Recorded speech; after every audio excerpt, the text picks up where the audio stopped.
So if you can hear me, clap once. If you can hear me, clap once. If you can hear me, clap twice. Okay, stand up. Raise your arms in the air.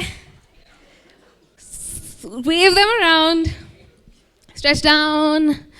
Stretch back up. Jump 3 times. And sit down. Hi, I'm Sarah. And I'm Tara. And we know it's been a long day, and there's so many things that we've spoken about here. But just hang in with us for a few more minutes. Tara and I want to talk about a cause that's really close to us. But first, think of someone that's really close to you. Write their name down on your piece of paper.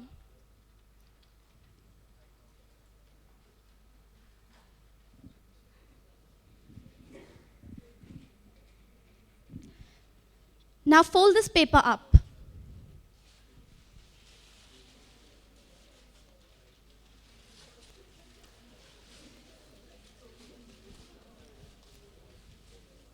Fold it again. Does everyone have their paper? Now, throw it on the ground and stomp on it. You hesitated, right?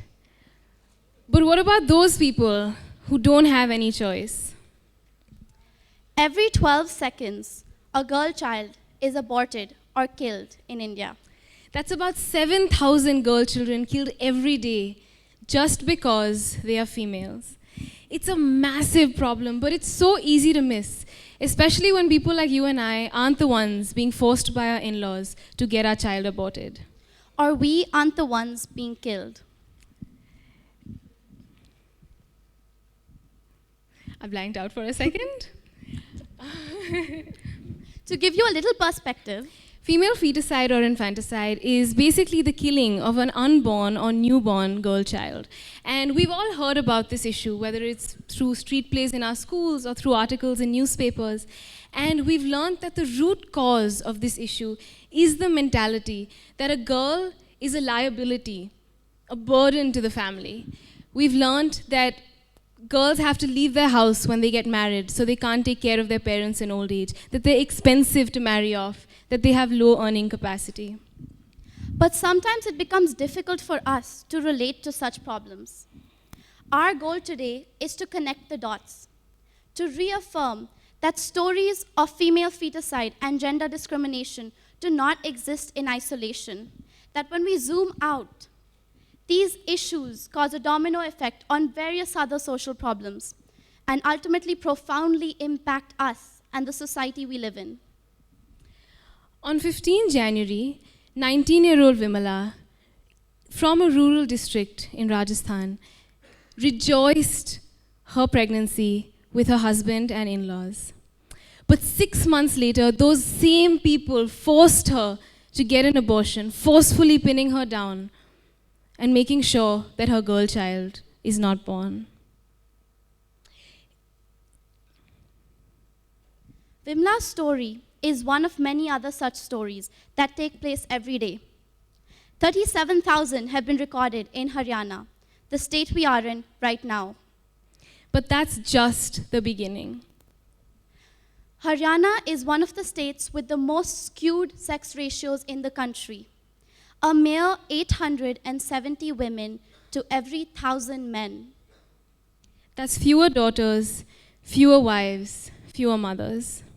But if we zoom out even further, we see that fewer women not only destroy family and social structures, but lead to increased rates of prostitution, trafficking, and cases of imported brides. And it's that mentality that a girl's life isn't worthy enough to be preserved, protected, nurtured, respected, that can also lead to gender-based discrimination and crimes against women. But let's take another step back and come down to our own lives. How many of the girls in this room have thought twice before letting a cab or auto driver stop in front of your house so that he doesn't know your address? How many of us have dressed conservatively before taking public transport or getting on the metro? How many of us have crossed our arms against our chest to avoid those piercing stares? The point we're trying to get at is that even if it's one incident of female feticide in that one village, that same mentality projects itself in every layer of society.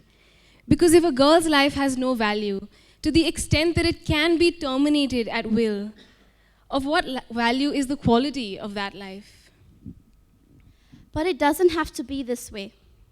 All of us, male or female, as fortunate, educated individuals, need to realize that we cannot ignore this issue. The government this year has committed to making this issue come to the forefront through the Beti Bachao, Beti Padhao Andolan, which is essentially save and educate the girl child. If there's one thing we want you to take away from this, it's that no social issue exists in isolation. We cannot afford to be disconnected, to be desensitized by all the numbers and all the articles. Because what affects Vimala affects us. So let's all commit that in our own capacity, even if we don't feel connected to that issue at its grassroots, we realize that it is connected to our lives. And let's commit to join this movement in whatever capacity we can, whether it's in our homes, our neighbors, our domestic help, educating our children, online. Because we must all realize that we are ultimately connected to the cause of the girl child. Thank you.